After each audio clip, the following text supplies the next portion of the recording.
மாதந்தோறும் சிவராத்திரி வந்தாலும் வருடத்துக்கு ஒரு முறை மாசி மாதத்தில் தேய்பிறை அன்று வரும் மகா சிவராத்திரி சிவபெருமானுக்கான முக்கிய விரத நாள். சிவபெருமானின் தாண்டவத்தை காணக்கூடிய கொண்டாடக்கூடிய நாளாக இந்த மகா சிவராத்திரி நடைபெறுகிறது.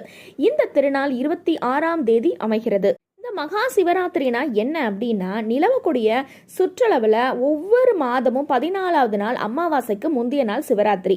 ஒரு வருடத்தில் வரக்கூடிய 12 சிவராத்திரிகளில் இந்த மாதசி மாதம் வரக்கூடியதில் தான் ரொம்பவே சிறப்பு வாய்ந்தது. அதை தான் மகா சிவராத்திரின்னு அழைக்கிறோம்.